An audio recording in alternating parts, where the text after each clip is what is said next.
Père, nous te rendons grâce et nous bénissons ton nom pour l'opportunité que tu donnes à chacun de nous de pouvoir, une fois de plus, s'asseoir à tes pieds pour entendre ta parole, mais surtout la recevoir et la mettre en pratique. Seigneur, change nos destinées pour de bon et permets que ce que nous allons recevoir aujourd'hui puisse nous amener, Seigneur, à être à la hauteur des attentes que tu as placées en chacun de nous. Éclaire-nous, fortifie-nous et accorde-nous la grâce de pouvoir toujours retrouver en toi, Seigneur, notre source, notre secours et notre assurance au nom de Jésus-Christ de Nazareth. Amen. Alléluia. Tu vas encore acclamer le Seigneur pour ta vie. Tu vas bénir le nom du Seigneur pour le temps de gloire qui nous accueille. Amen. Je veux rendre grâce au Seigneur pour l'opportunité qu'il donne de pouvoir une fois de plus partager sa parole avec vous. Je veux dire merci au Seigneur pour la vie du bishop Jules Dotsukojo qui me permet aussi de pouvoir parler de la part du Seigneur au merveilleux peuple du Temple Gloire. Je veux dire merci à Maman Clémence qui garde la maison parce que notre bishop est en mission. Maman Clémence, que Dieu te bénisse. Merci pour tes prières, merci pour ton intercession. Et je veux surtout bénir le nom du Seigneur pour la vie de chacun de vous ici présents. Parce que c'est parce que vous êtes là que le Temple Gloire existe. C'est parce que vous êtes là que nous continuons cette œuvre que le Seigneur a confiée à son serviteur, le pasteur Jules Dossou. Amen. Donc, depuis plus de 4 semaines maintenant, nous sommes dans l'étude du caractère ou bien de la personnalité de Pierre. Et selon ce que nous avons reçu du père de la maison de la destinée, le pasteur Georges Amouako, il a défini la personnalité de Pierre comme une personnalité en I. Ça veut dire que tout ce qui se réfère au Pierre commence par un I. Il a cette habilité-là de pouvoir toujours trouver une lettre de l'alphabet qui correspond au schéma qu'il veut montrer ou bien à l'étude qu'il veut montrer. Il est très doué pour ça. Que Dieu le bénisse et que Dieu le soutienne.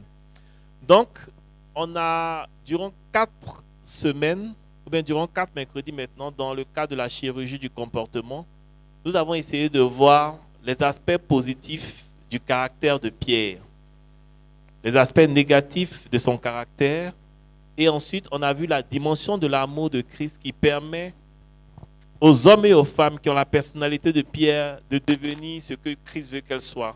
Et aujourd'hui, nous allons voir ce qu'est un I transformé, ce qu'un I ou bien un Pierre transformé est capable de faire. Donc, juste un petit résumé. On avait dit concernant les aspects positifs de la personnalité de Pierre, on a dit que les Pierres étaient des personnes d'influence, des personnes qui savaient mener les autres. On a aussi dit que les Pierres étaient doués d'une forte intuition. Des hommes qui ont la personnalité de Pierre savent percevoir des choses que, objectivement, on n'arrive pas à percevoir. Donc, il faut qu'on retienne cela. Intuition, personnalité, ayant une forte influence, les Pierres sont des meneurs, ou bien des meneurs d'hommes. Et au niveau de leur personnalité, du caractère négatif de leur personnalité, on avait dit qu'ils étaient imprévisibles, ils étaient instables, ils étaient inconstants. Et dans la dimension de l'amour qui permet à une personnalité de Pierre de se révéler, on a dit que Christ nous aime tellement qu'il n'a pas regardé à ce que nous faisions avant de mourir à la croix pour nous. C'est malgré notre état de péché qu'il est venu mourir. C'est malgré la situation désastreuse dans laquelle il était, nous étions plutôt, qu'il est venu mourir pour nous. Donc, ce n'est pas ce que nous faisons tellement qui détermine l'amour du Seigneur pour nous, mais qui nous sommes. La destinée qu'il a prévue pour chacun de nous. Amen. Et aujourd'hui, je pense que ça sera le dernier chapitre de l'étude sur les pierres. On va étudier à quoi ressemble un I transformé. À quoi ressemble quelqu'un qui a une personnalité de pierre qui est transformée.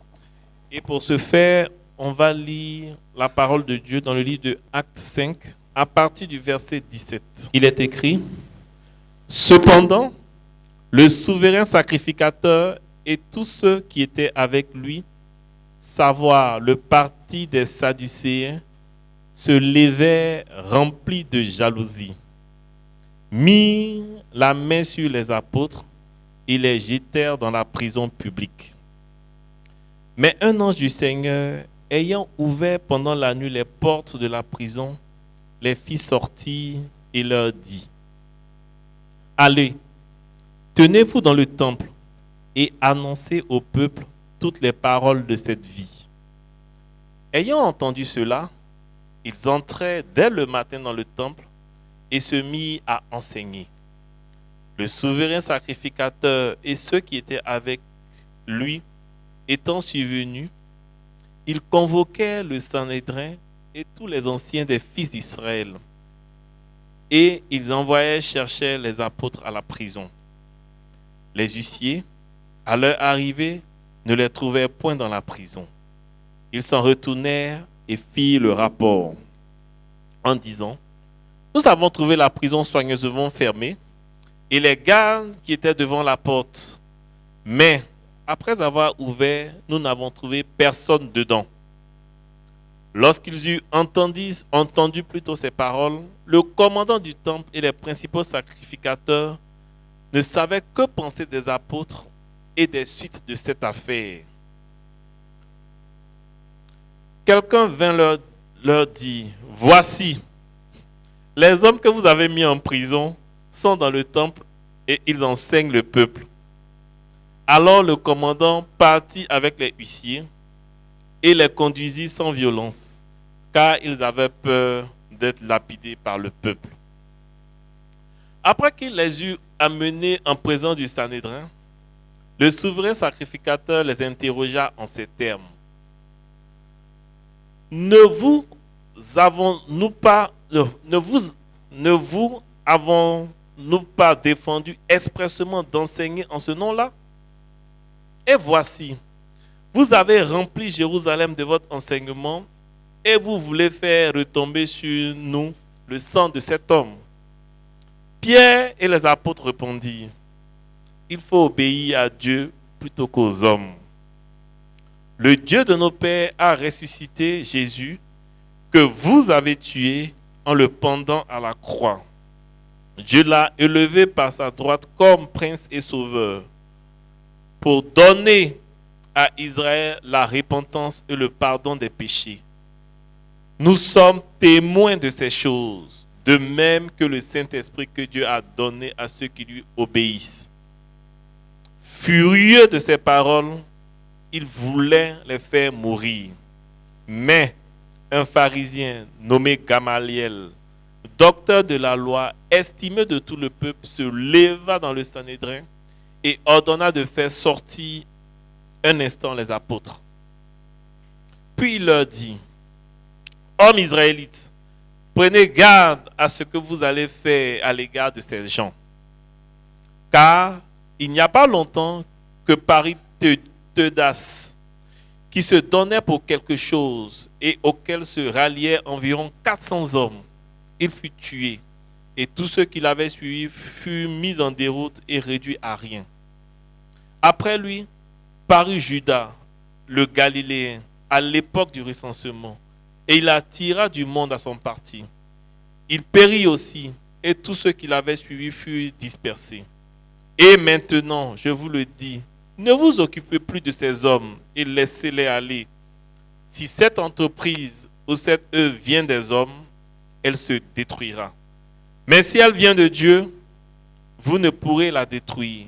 Ne courez pas le risque d'avoir combattu contre Dieu. Ils se rangèrent à son avis et ayant appelé les apôtres, il les fit battre de verge.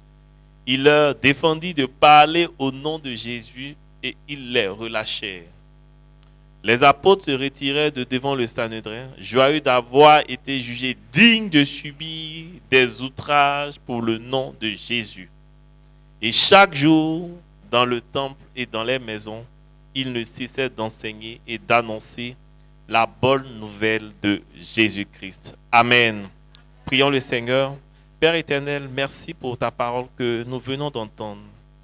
Nous prions que dans ta grâce, tu nous accordes la capacité de pouvoir communiquer à chacun de nous ce que tu veux que nous retenions, ce que tu veux que nous changions dans nos vies, ce que tu veux que nous appliquions. Que la chair et le sang se taisent et que ton esprit, qui est l'esprit de vie, prenne la place, prenne le contrôle de toutes choses et vivifie nos corps, nos esprits, nos âmes au nom de Jésus-Christ de Nazareth. Amen. Donc, le titre de l'enseignement, c'est « À quoi ressemble un I transformé ?» Puisque depuis maintenant un mois, nous étudions les personnalités ayant la caractéristique de Pierre. Les hommes et les femmes qui se comportent comme Pierre, bien qu'une personnalité semblable à celle de Pierre. Donc, lorsque le Saint-Esprit visite ces personnes-là, comment elles deviennent, comment elles se comportent. Et Pasteur Olivier, qui a dispensé cet enseignement, a dit qu'il y a 3 I qui caractérisent des personnes qui sont transformées et qui ont le comportement de Pierre. Ces 3 I-là sont l'inébranlabilité, l'invulnérabilité, et puis, il y a quoi encore? L'inébranlabilité, et puis l'imperturbabilité. Donc, ces personnes-là sont inébranlables, imperturbables, et puis invulnérables. Donc, c'est ce que nous allons essayer de détailler tout au long de l'enseignement que nous allons avoir aujourd'hui. Donc, si on se réfère à la parole, on vient de lire un texte du livre des Actes des Apôtres. C'est en quelque sorte un jugement, le jugement des apôtres de Jésus-Christ. Ils ont prêché la parole du Seigneur parce que le Christ leur a demandé d'aller annoncer à tous les peuples sa parole, de gagner des âmes. Non, c'est ce qu'ils étaient en train de faire. Et il se trouve que parce qu'ils annoncent la parole de Dieu, parce qu'ils font ce qui est juste, ils ont des oppositions. Et ce n'est pas une opposition minime. C'est l'opposition de l'Église de cette époque. Amen. C'est l'opposition de l'Église de cette époque. Ce n'est pas l'opposition de 2 pélés de 3 tondus, non. C'est toute une institution. C'est le Sanhédrin qui s'oppose à ce que Pierre et les apôtres annoncent la parole du Seigneur. Donc, si vous vous souvenez, les semaines passées, on s'est rendu compte que Pierre était quelqu'un d'instable.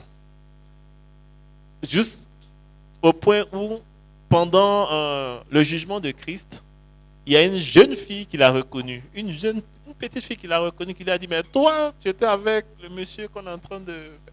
Il dit, non, tu te trompes. Il y a une femme même qui est venue demander, il dit, il a commencé à jurer tout ça, il dit non. Pourtant, le Seigneur l'avait prévenu qu'il allait le régner 3 fois. Donc, on a vu le caractère instable de Pierre. Et après, maintenant, 3 fois, il a régné le Christ.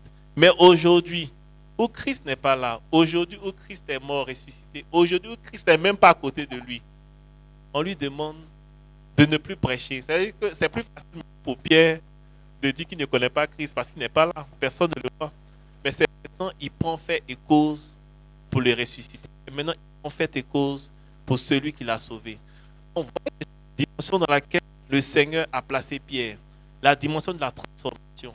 Quelqu'un qui était frileux, quelqu'un qui avait peur d'une petite fille, quelqu'un qui avait peur d'être rejeté. Aujourd'hui, il se tient devant toute une institution. Aujourd'hui, il se tient devant l'église de l'époque.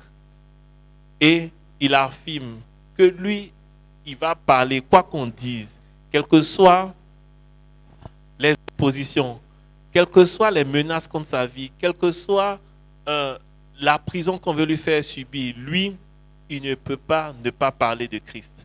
Que cela soit ton partage au nom de Jésus-Christ de Nazareth. Amen. Cela peut paraître subtil ou bien fortuit lorsque nous parlons comme ça, mais quand tu retombes gloire et que tu es dans cette belle salle, tu n'as pas tellement affaire à l'opposition.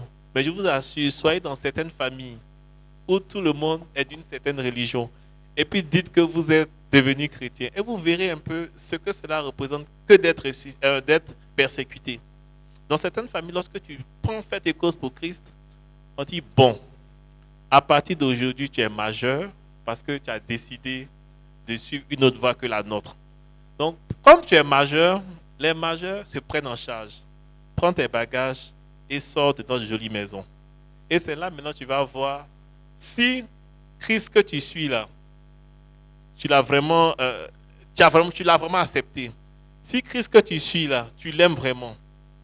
Mais je vous assure, lorsque ces personnes-là, la plupart du temps, lorsqu'on se retrouve dans cette situation, elles ne sont pas aidées par l'Église. Beaucoup ne sont pas aidés par l'Église. Ces personnes-là sont souvent aidées par des frères qu'elles ne connaissent même pas. Parce que le Seigneur prend toujours soin de prendre en charge les hommes et les femmes qui le suivent. Donc, il les met toujours à l'abri. Donc, dans notre culture aujourd'hui, on ne va pas te dire qu'on va te tuer parce que tu suis Christ. Mais tout nous pousse dans nos attitudes, dans nos façons de faire, à le régner. Aujourd'hui, on appelle le bien mal et le mal bien. On te dit non, un homme peut marier son ami homme. Et ça, on le dit maintenant aux enfants. Et comme nous, nos États, nous aimons emprunter à tout va, on dit, mais vous ne respectez pas les droits de l'homme. Et puisque vous ne respectez pas les droits de l'homme, au niveau de nos institutions, nous, on accorde nos crédits aux pays qui respectent les droits de l'homme. Mais on dit droits de l'homme, là, c'est quoi? Il dit, mais vous ne permettez pas à certaines minorités de jouir de leur liberté. On dit, mais c'est quoi? Il dit, mais vous ne permettez pas aux gens d'exprimer leur amour. Un monsieur aime son ami homme. C'est l'amour. Dieu est amour, n'est-ce pas? Et puis, on trouve des fondements théologiques à notre péché. Amen. La Bible, on peut prendre ça pour justifier tout. Si quelqu'un veut voler, il peut prendre la Bible pour voler. Si quelqu'un veut tuer, il peut prendre la Bible pour tuer. Donc, on trouve toujours des fondements théologiques à notre péché. Donc, face à cette culture qui est oppressante, comment allons-nous résister? Comment allons-nous tenir ferme? Ce n'est pas seulement face à l'homosexualité, à la pédophilie ou à l'adultère, mais dans les petits comportements de chaque jour. Lorsqu'on te présente l'argent, comment tu réagis? Dans ton entreprise, dans ton église, comment tu réagis? Ou bien même dans ton service. Lorsqu'il y a un gros coup qui arrive, on te dit, bon, partez en mission, et puis on vous donne 100 000 francs comme frais de mission. Dans les 100 000 francs, il y a l'hôtel, il y a la nourriture. Et vous partez, on dit normalement ta chambre d'hôtel va coûter 60 000. Tu dis, mais c'est la même, ils ne connaissent pas la valeur de l'argent. Tu t'en vas voir un hôtelier, tu dis, mon frère, il faut écrire 60 000, mais tiens, 10 000, donne-moi les 50 000 là. J'ai mon frère dans la ville, je vais dormir avec lui. Mais toi, tu as déclaré 60 000, alors qu'en réalité, tu n'as pas payé 60 000, tu as payé 10 000 francs pour la chambre. Mais tu n'as même pas dormi dans la chambre, tu as dormi chez ton frère. Mais tu viens dire à ton entreprise que ta chambre d'hôtel t'a coûté 60 000. Tout ça, ce sont des choses qui prouvent que Christ, tu le suis, mais tu ne le suis pas encore bien. Oui, tu le suis, mais tu ne sais pas encore, tu n'as pas encore pris fait et cause. Et lorsque vous agissez comme ça, souvent, on a l'impression que les gens ne nous voient pas. On a l'impression que les gens ne font pas attention à ce qu'on fait. Mais tes collègues avec qui tu as fait ça, ou bien tes collègues avec qui vous faites ça d'habitude, là, lorsqu'on dit qui est chrétien, il dit, oh non, tout le monde est chrétien, mais lui là, on dit, vous pouvez parler des chrétiens, mais lui là, non. Toi aussi, tu veux dire que tu es chrétien. Non, non, non, ta chrétienté là, c'est comme nous. Ils te disent que tu es comme eux parce que vous faites les mêmes pratiques, ou bien vous avez les mêmes pratiques. Mais le Pierre que Christ a transformé, le Pierre qui était inébranlable, enfin, qui était instable, il est devenu inébranlable. Devant la menace des Sanhédrins, il s'est tenu ferme. Il a osé dire non. Il dit, faites tout ce que vous voulez. Mais celui-là qui m'a restauré, celui-là par l'esprit de quel je vous parle aujourd'hui, je ne peux ne pas parler de lui. C'est comme si ça brûlait en lui. C'est comme si, si on fermait sa bouche dans ses oreilles, la parole allait sortir. Amen. Que cela soit ton partage au nom de Jésus-Christ de Nazareth. Pierre n'a plus eu honte de Jésus-Christ de Nazareth. Pierre a eu le courage maintenant. Il a le courage de parler de Jésus-Christ dans la persécution. Est-ce que vous vous rendez compte? Il n'était pas persécuté avant la mort de Christ. Il a eu honte de lui. Mais maintenant où il y a l'armée, il y a la prison, il y a le Sanhédrin, il n'a plus honte, il n'a plus peur. Il témoigne librement de Christ. Donc, il est temps pour nous de prendre position ouvertement de Christ. Mes frères, mes amis, mes condisciples, mes frères dans la foi, les temps à venir ne seront pas faciles. Non, quoi qu'on vous dise, ça ne sera pas facile, surtout pour ceux qui veulent vivre pieusement. Si tu veux vivre comme un délinquant, il n'y a pas de souci, ça sera un peu facile pour toi. Mais si tu veux vivre pieusement, les temps à venir ne seront pas du tout faciles. Tout se met en place pour que toi et ta famille, vous commencez à régner Christ. Même si vous ne le régnez pas ouvertement, ou même si vous ne le régnez pas discrètement, mais dans vos attitudes, on fait tout pour que vous vous sentez gêné d'être chrétien. Avant, être chrétien, c'était la norme, c'était normal.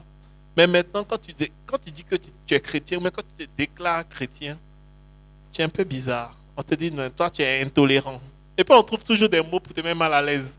On te dit, tu es intolérant, tu es rétrograde plutôt, tu es d'un autre ciel. On dit, ah, tu es chrétien, ces choses-là, ça marche toujours. Comme si ça avait échoué une fois. La chrétienté n'a jamais échoué. Christ n'a jamais échoué. Donc, tu n'échoues pas au nom de Jésus-Christ. Donc, en tant que personne ayant été transformée par Christ, on doit être inébranlable comme Pierre. On doit prendre position pour lui. Position dans la vérité. Position dans la vérité. Lorsque nos États prennent des lois qui sont conformes aux valeurs chrétiennes, on va dire à monsieur l'État que ça, c'est pas bon. On ne doit pas murmurer dans nos salons et puis dire, bon, c'est l'État, hein, l'État a décidé. Hein. Non. On doit pouvoir dire, ça là, franchement, c'est pas bon. Ça là, c'est contraire à la Bible. Ça là, c'est contraire à ce que nous défendons. Si les autres le font, pourquoi nous ne le faisons pas? Dans notre nation, il y a eu plein de lois qui ont été prises. Mais c'est comme si l'Église même rasait les murs pour pouvoir déclarer officiellement la parole de Christ. Il n'y a que nos frères de l'autre côté qui prennent la parole quelquefois pour dire « Eh, monsieur l'État, ça là, c'est pas bon. » Et quand ils disent ça, on dit « Ah oui, c'est vrai, ils ont raison, c'est pas bon. » Que Dieu nous aide. Amen. Donc, on a vu que Pierre, parce qu'il a accepté Christ, Pierre, parce qu'il a été transformé, renouvelé par l'Esprit de Dieu, il est devenu inébranlable. Il s'est tenu dans la vérité face au Sanhédrin. On va continuer.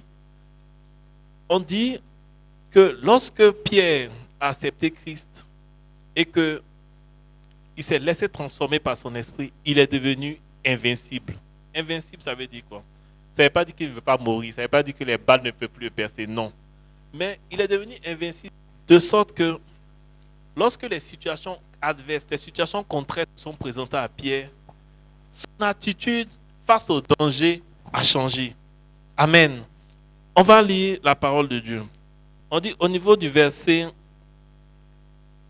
40, on dit, il se rangeait à son avis et ayant appelé les apôtres, il les fit battre de verge, il leur défendit de parler au nom de Jésus et ils les relâchèrent. Amen. Ils ont battu les apôtres de verge. Lorsqu'on dit on les a battus là, ce n'est pas un petit coup sur la tête. C'est les fouets, c'est 39 coups. On enlève vos habits et puis on vous chicote. C'est-à-dire la chicote, c'est une chicote de cuir, c'est fait en lanière de cuir. Quand on vous enflamme comme ça, votre peau quitte. Pour ceux qui ont regardé les films sur l'esclavage, il y avait un fouet là. Vous savez ça qu'on les chicotait. On leur donnait 39 coups parce qu'il n'était pas permis de donner au-delà de 40. Donc on leur donnait 39 coups. Donc tu reçois 39 coups parce que tu as parlé de Christ. Mais souvenez-vous, ce même Pierre là, il était dans la barque lorsque la tempête s'est levée contre cette barque-là. Mais Jésus était dans la barque. Jésus était dans cette barque. Et puis, ils l'ont réveillé pour dire, mais Joe, tu ne vois pas que la barque là, est en train de faire chaud, le vent est en train de nous tourmenter, tu ne vois pas que la barque veut chavirer, et puis toi tu dors. Et Jésus s'est levé, il a menacé la tempête s'est apaisée. Mais aujourd'hui, Jésus n'est plus là. Les mêmes menaces surgissent, et ce même Pierre qui était dans la barque il y a quelques années, se lève et puis fait face aux tempêtes présentes maintenant.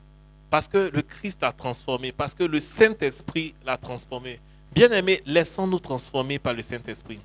Si nous laissons conduire et transformer par le Saint-Esprit, nous serons invincibles. Invincibles pourquoi? Invincibles malgré les difficultés. La vie chrétienne, comme le pasteur Olivier le disait, il dit que ce n'est pas un dessin animé. Ce n'est pas un dessin animé. Et ce n'est pas les bisounours. Dans les bisounours, ça, tout le monde est joli, tout le monde est gentil. Ce n'est pas comme ça. La vraie vie là même n'est pas comme ça. On aura des pertes. on aura des privations parce qu'on a pris fait et cause pour Christ. On sera rejeté. Mais parce que nous sommes en Christ, parce que nous tenons le bon bout, il faut qu'on puisse s'accrocher. Parce que nous tenons le bon bout, il faut qu'on puisse déclarer avec autorité la vérité qui vient de la parole de Dieu. C'est de là que vient le mot protestant, ceux qui déclarent avec vérité. Ce n'est pas ceux qui sont rebelles, c'est ceux qui disent la vérité, qui déclarent haut et fort la vérité, protestants. Donc, on doit pouvoir, comme nos ancêtres, pouvoir dire la parole de Dieu avec vérité. Et lorsqu'on le fait, on devient invincible. Ils n'avaient pas peur. Ils n'avaient pas peur. Le texte nous dit que il dormait dans la prison. Quelqu'un qu'on a mis en prison, sous une terre bien dure. Il était emprisonné, il était enchaîné, il y avait une escouade de gardes. Et Pierre dormait comme son Seigneur. C'est-à-dire que le Seigneur lui-même, il te transmet son caractère. Le caractère qui rendait Jésus imperturbable dans la barque, c'est ce qu'il a transmis maintenant à Pierre dans cette prison. Il était dans la prison et il dormait. Mais lorsqu'il dormait, qu'est-ce que l'Église faisait? La Bible nous dit que l'Église priait parce que Hérode avait déjà tué Jacques. Donc l'Église priait pour ne pas qu'on tue Pierre. Le pasteur Olivier dit que non, ce n'est pas parce que l'Église ne voulait pas qu'on tue Pierre. C'est parce que chacun dit, mais si Pierre meurt, ça sera notre tour. Donc, ils ont commencé à redoubler de prières pour ne pas que la persécution vienne sur eux. Mais c'est vrai. Moi, je fréquente des mouvements d'intercession et je me rends compte que le pic de prière, c'est surtout lorsque il y a des échéances électorales ou bien il y a un danger imminent qui approche sur la nation. Lorsqu'on dit qu'il y a des élections ou bien lorsqu'on dit qu'il y a un gros coup, il y a des rebelles, vous allez voir, quand ils prient, prière, tout le monde vient. Les gens prient. Ils ne prient pas parce qu'ils aiment la Côte d'Ivoire. Ils prient pour ne pas que lorsque les rebelles vont venir, là, ils vont venir dans leur maison, voler leurs habits, voler leur nourriture. C'est la peur qui nous motive. Donc, l'église de cette époque-là priait parce que si on tuait Pierre, ça allait peut-être à leur tour. Donc, ils ont redoublé leur volume de prière. Mais Pierre, au lieu de prier comme eux, non. Il ne liait pas les démons de sorcellerie, les démons de mort. Non, il dormait tranquillement. Dans cette adversité-là, il était devenu invincible. Amen. Parce qu'il a été transformé par le Saint-Esprit. Que le Seigneur t'accorde la grâce d'être invincible dans toutes tes épreuves au nom de Jésus-Christ de Nazareth. Amen. On va lire Jacques 1. À partir du verset 2, il est écrit: mes frères, regardez comme un sujet de joie complète les diverses épreuves auxquelles vous êtes exposés. 3. Sachant que l'épreuve de votre foi produit la patience. Amen. Il a dit, on doit regarder les diverses épreuves auxquelles nous sommes exposés comme un sujet de joie. Bon, ça là, franchement, c'est un peu difficile. Hein. Quelqu'un a faim parce qu'il a accepté Christ, on l'a mis dehors. Et on nous dit, Jacques nous dit, la Bible nous dit, on n'a qu'à regarder ça comme un sujet de joie. Parce que tu as faim à cause de Christ, il faut regarder cela comme un sujet de joie. C'est un peu difficile. Mais c'est ce à quoi Christ nous appelle. Parce que ces épreuves-là, ça contribue à fortifier notre foi. Lorsque tu vas sortir de là, tu seras inébranlable comme Pierre. Lorsque tu vas sortir de là, tu seras invincible comme Pierre. Parce qu'après avoir traversé toutes ces situations, toutes les épreuves auxquelles nous sommes confrontés, ça prépare notre témoignage futur. Ça prépare, comme on appelle là, l'édification de quelqu'un à l'avenir. Lorsque quelqu'un sera dans cette situation, tu sauras quoi lui dire. Tu sauras comment le fortifier. Tu sauras comment le prendre en charge.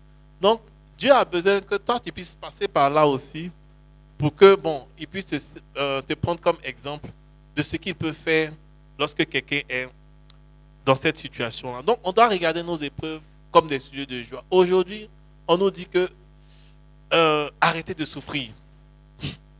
Ça, c'est le titre, le thème d'une église. Hein. Arrêtez de souffrir. Ici, quand tu viens, tes problèmes disparaissent. Non, les problèmes ne disparaîtront jamais.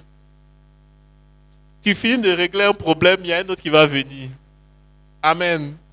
Et chaque fois que tu finis, ici, là, bon, ça va maintenant. Je vais me reposer. Il y a un autre problème qui surgit quelque part. Si tes finances, ça va, peut-être que c'est ta santé qui va prendre un coup. Quand ta santé, ça va, c'est ton enfant qui va commencer à se rébeller. Quand ton enfant finit de se rébeller, il y a toujours quelque chose qui te met en mouvement. Donc les problèmes ne finiront jamais. Dieu permet tout ça pour que nous puissions dépendre entièrement et totalement de lui. S'il n'y avait pas ces problèmes, je vous assure que, rebelles comme nous sommes, nous serons maintenant indépendants. Peut-être tu as fini de régler tous tes problèmes, il reste quoi? Tu n'as plus de challenge, tu n'as plus besoin de Dieu. Mais le Seigneur lui-même, il s'arrange à ce que chaque fois, Satan puisse appuyer sur un bouton pour te permettre de courir.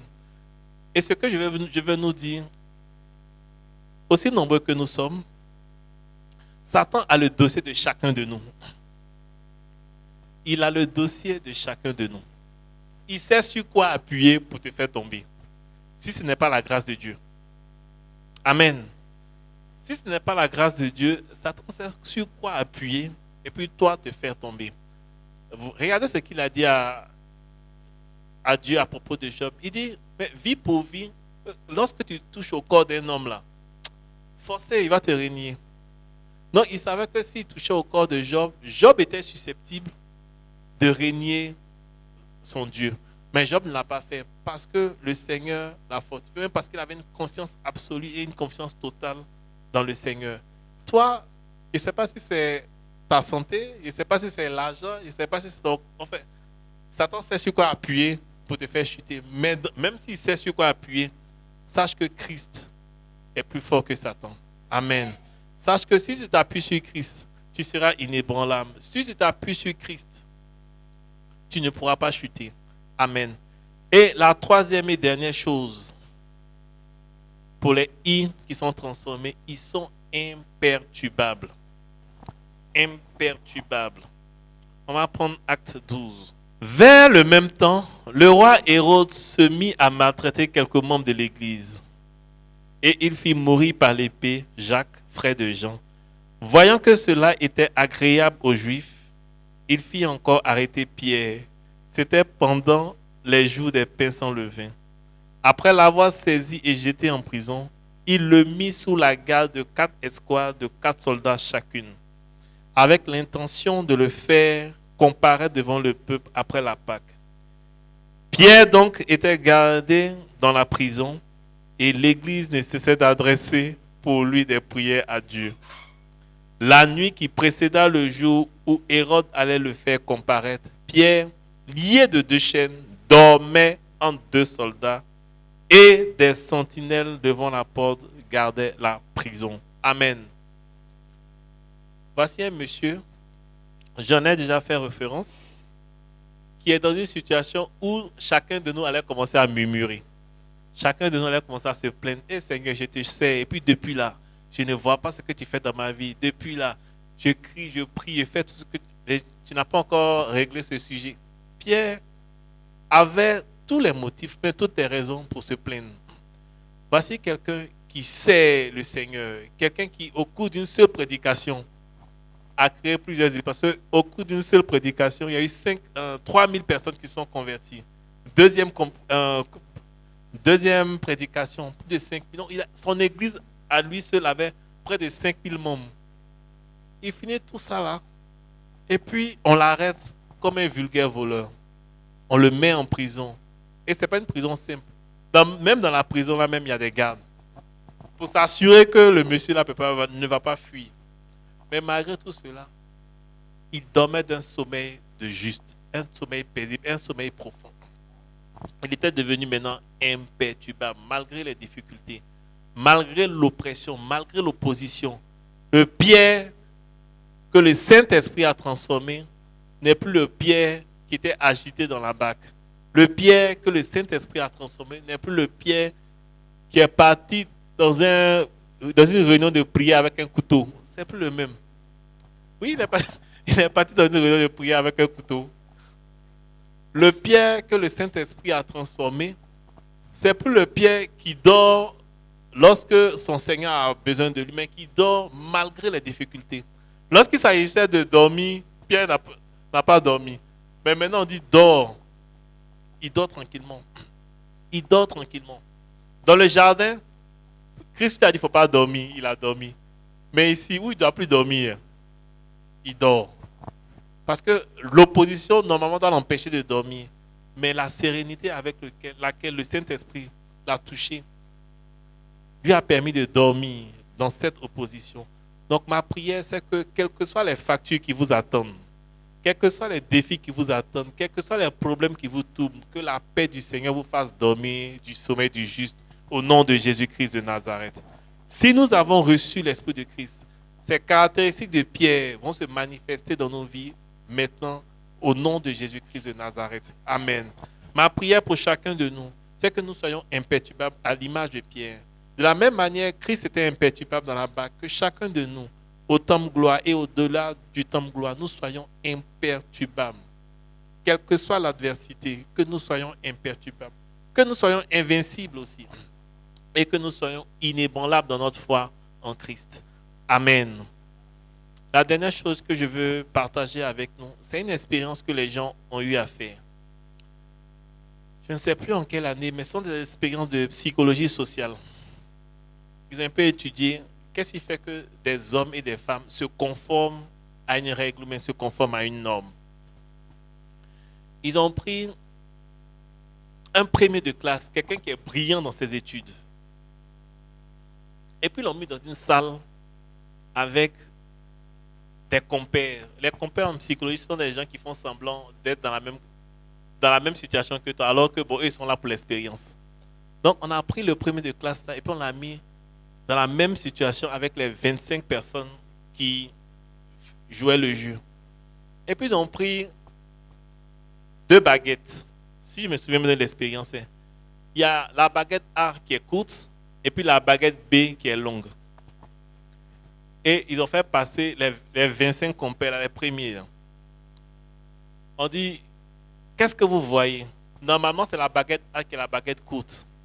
Donc, on leur a dit, dites que c'est la baguette A qui est la baguette la plus longue. Donc, ils viennent, 25 personnes répètent avant toi que la baguette A, là, c'est la baguette la plus courte, la plus longue, alors qu'elle est la plus courte. Quand tu regardes, tu dis, mais attends, c'est moi qui ai un problème ou bien, qu'est-ce qui se passe? Donc, à force de répéter, le premier de classe, là, quand elle est venue, il dit, c'est la baguette A, là, qui est normalement la plus courte. Il a dit que c'est la baguette A, là, qui est la plus haute. Pourquoi? Parce que s'il disait que c'est la plus courte, alors que c'est réellement la plus courte, il allait se sentir rejeté par le groupe. Donc, pour pouvoir se faire accepter, il était obligé de dire, pas obligé, mais les conditions dans lesquelles il est font que, pour se faire accepter de ces 25 personnes-là, il s'est dit qu'il devait dire, aller dans le même sens que lui. Mais bien aimé, c'est ce que les gens font aujourd'hui. On te répète à maintes fois, à maintes reprises que ça là, c'est bon, alors que c'est mauvais. Donc, à force d'entendre, tu dis, franchement, tu commences à avoir les nuances. Bon, ils n'ont pas tout à fait tort. Hein. Tout qu'on fait, ça n'engage que moi, de mon côté, ça va. Non. Ils ont tort. Tu as raison. Que le Seigneur t'aide à demeurer ferme dans ta raison au nom de Jésus-Christ. Donc, comme je le disais, les gens ont étudié. Donc, ils savent sur quel bouton appuyer, comment nous influencer. Vous savez, ils y sont pris de façon subtile. Par exemple, les péchés sexuels. Au début, c'était un scandale de voir des femmes se dénuder à la télévision. C'était un scandale au début. Mais aujourd'hui, tu ne peux pas voir un film sans sa part d'hommes et de femmes nues. Non, non, non. Ça ne fait pas chic. Le film n'est pas, le film n'est pas intéressant. Est-ce que vous comprenez? Donc, c'est progressivement. Progressivement. Au début, quand c'est arrivé, les gens commençaient à crier au scandale. Mais après, bon, c'est passé. Au début, il était quasiment impossible de voir 2 hommes s'embrasser dans des films. Mais aujourd'hui, si tu ne vois pas 2 hommes et 2 femmes dans un film qui sont de l'autre côté, le film n'est pas encore... Ils n'ont pas encore fini de réaliser le film. Amen. La saison du film n'est pas encore passée. Et la saison 2 n'est pas encore arrivée. Peut-être dans la saison 2, il y aura un film comme ça. Amen. Que le Seigneur nous aide. Que le Seigneur nous aide vraiment. Amen. Nous allons nous lever et on va prier.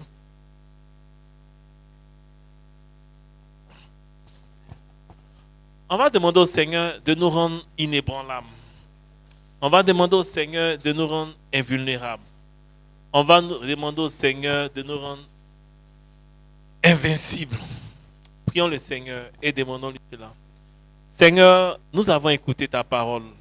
nous voyons comment et ce que tu fais avec des i transformés. Seigneur, le pierre instable est devenu un pierre inébranlable. Le pierre, Seigneur, qui avait peur est devenu un pierre imperturbable.